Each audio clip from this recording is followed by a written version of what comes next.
Welcome back to Second Cinema, everyone. Well, you might remember our friend April Mial from Lilac Films. She was in about a year ago and showed us her film called Fall from Grace. Well, there's actually a follow-up to that film called Torn, and we had a chance to sit down with April again, and she's actually going to be conducting an interview and talking to some of her actors from the movie. Let's take a look at what they have to say. Hello, my name is April Mial with Lilac Films, and I'm the guest host of Second Cinema. Today's guests are my friends and fellow actors in our latest production of Torn. They are Torrey Lawrence, Angela Ray, and Rita Dimoula.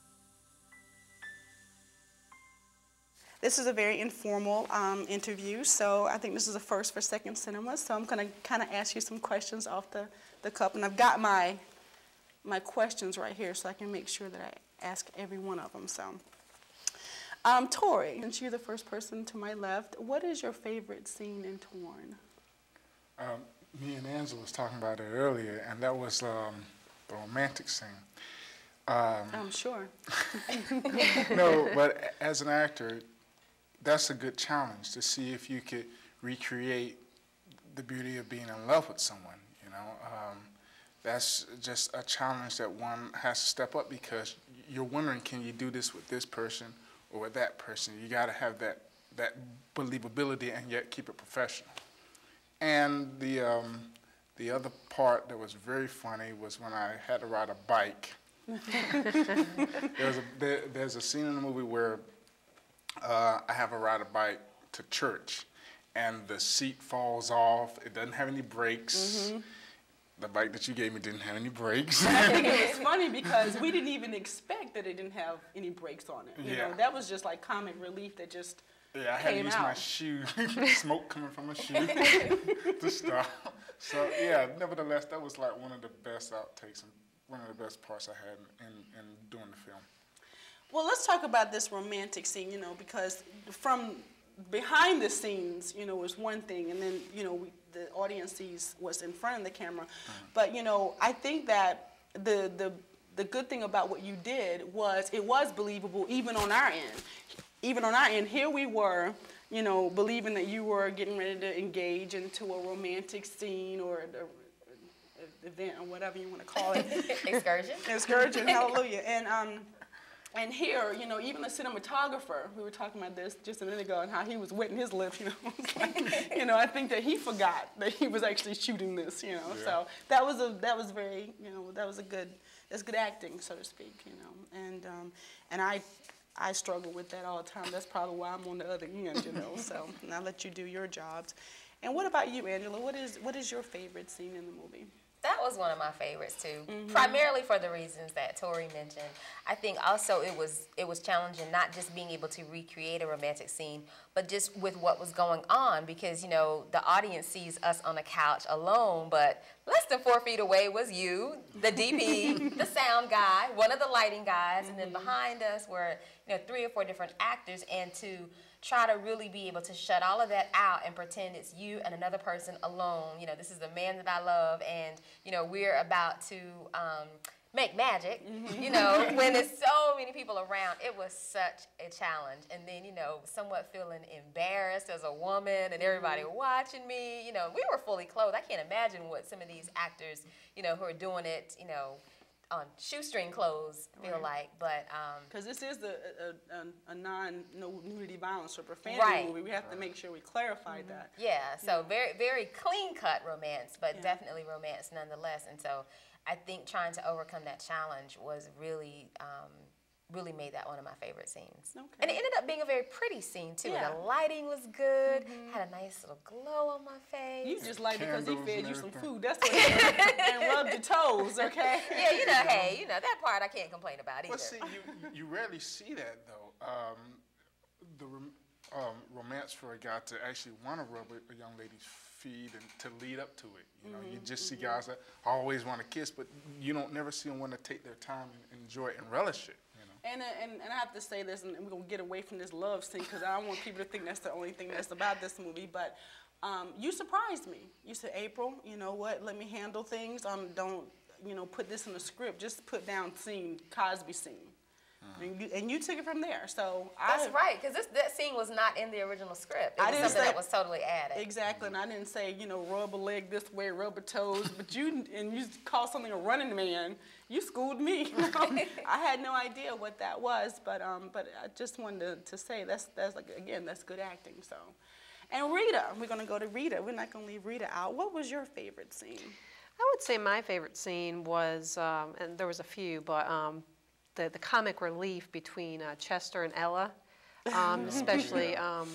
My favorite scene was when Chester had come to the house to pick up Ella for their date, and Angela, you know, was unsuspecting this young stud coming to the door, coming to pick up her mother, and I just thought that the scene flowed really well, and it was just so funny. He's a great, yeah, because he was very funny. Because I think that he originally auditioned for another actor or for another part, and then when that was filled, he really wanted to do it. And so I said, well, this is what we need, this kind of person. I think he did a really good job of pulling it off, because I was laughing, editing. I was laughing. I was like, this guy is really, really funny. That takes some chops right there. Yes, yes, he's a great guy. So, and let's talk about the production and stuff. We talked about the scene, but let's just talk about how demanding it was. I know that you two worked on Fall from Grace, and then you came aboard with Torn. And I actually saw you on Everything is Copacetic. Yeah, with Brian Davis of Dr. Love Theater Group and Mo Media. Exactly, and also it was you did a wonderful job on that. So I said, you know what? Let me start putting the pieces together. So, and I think you came to audition, although I had in mind that you were going to be in anyway. But just want to see if the chemistry was there. But what is the difference between working on Fall from Grace and then working on Torn? You know, I'm sure that the ladies probably can answer it better than you know. Want to go first? I would say, you know, the differences between part 1 and part 2. I think that obviously it was a longer movie. There were a little more lines. I think that Juanita's character was definitely a lot more important in Torn. Actually, the story centered around Juanita, whereas the story from Fall from Grace centered around her son, Tyrell. So it really forced me to step up my game in terms of being able to handle both the demands of having that many lines and then also dealing with the complexity of the storyline. You know, having 2 men, it's just such a hard job. I'm sure it is. And, you know, it was really a struggle for me, but I was really ready to step up to that. Yeah, I'm sure you were. But yeah, I think that that was part of the difference. And then again, I think that trying to remember everything we did from Fall from Grace in terms of keeping things consistent, you know, in terms of knowing the type of character that Juanita was. She'd grown a little bit, a year had passed, but still she was the same person. So trying to recreate that.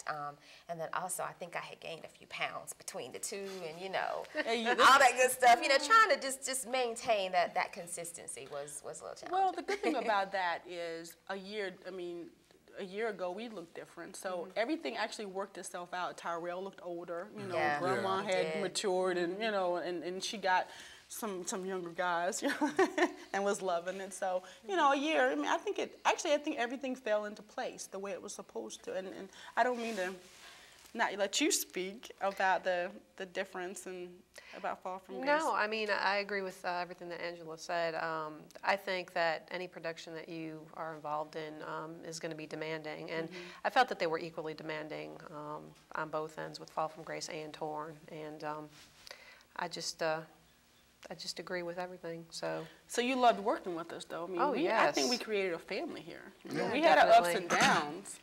Good Lord, we had our ups and downs. You know, very stressful. You know, sometimes we'd leave at 3 o'clock, only to get up at 7. And some of you had jobs that you went to and worked 8 hours, and then you came on the set. So, you know, it was a lot of work for sure.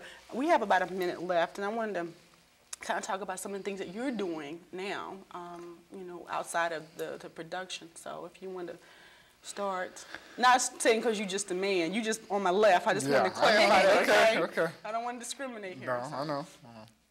Well, I'm currently working with the Justice Peace Theater Project on production about the death penalty in North Carolina, the injustice of it. And I'm working with Deb Roars, Jackie Marriott, David Henderson, John Honeycutt.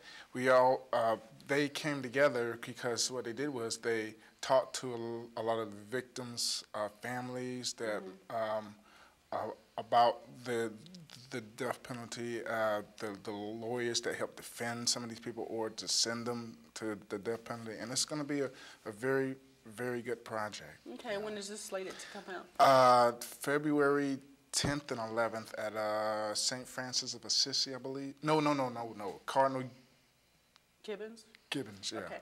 And do you have a website, torreylawrence.com? Yeah. Is that right? Okay. torreylawrence.com. It'll be on the website probably by the end of the week or something like that. Okay, and Angela, are you working on anything currently? I am currently working on a play called Trouble in Mind by Alice Childress over at North Carolina Central University.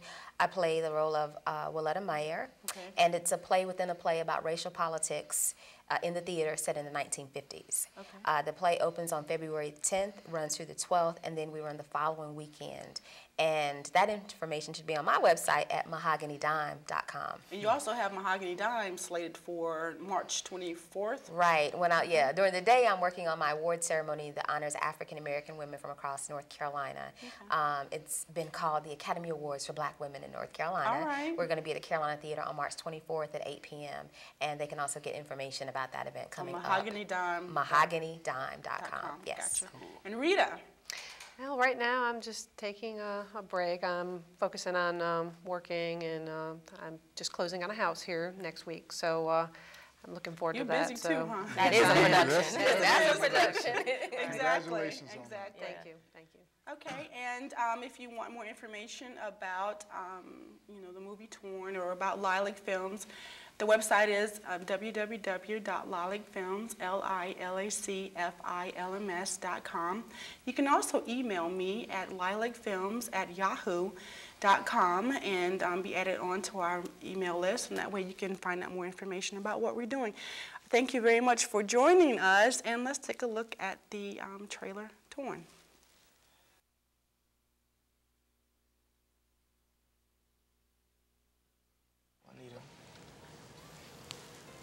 I want to marry you. I need a partner, not just in my business, but in my life.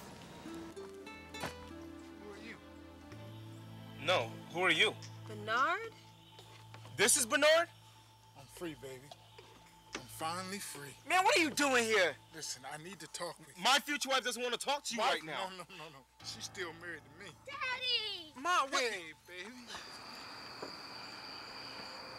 I'm ready to be the father I always wanted to be.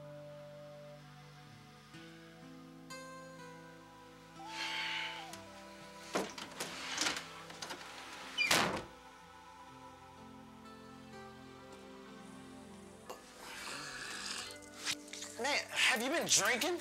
I am your father. Now, I know we had a bad past, but listen, I want us to move forward in our relationship. If you just give me it. You know, it's been a month. Most men wouldn't be this patient. I need more time. Give me a month. I promise. Well, Anita, if we had what I thought we had, you wouldn't need more time. I just feel like I don't know Tyrell anymore. He doesn't meet me at the library. He's hanging out with his friends. His old friends. Tyrell needs your help. What do you want me to do? He continues to shut me out. And And what, I'm not about to force my way in there? be the father you said you wanted to be. Hey, Bernard, how are you? What's the matter, cat? Got your tongue? Look at the mess you've got on your hands. I paid a lot of money for that wedding, and now you two aren't even together. You and your husband-to-be, you need to be evenly yoked. I believed in you when you were with other women. I believed in you when you were in jail. Everyone told me I should leave you alone, but I didn't want to abandon you at such a critical time. And now you ask me if I love you? Don't worry about whether I love you. It's how your son admires and loves you. He's your legacy, not me.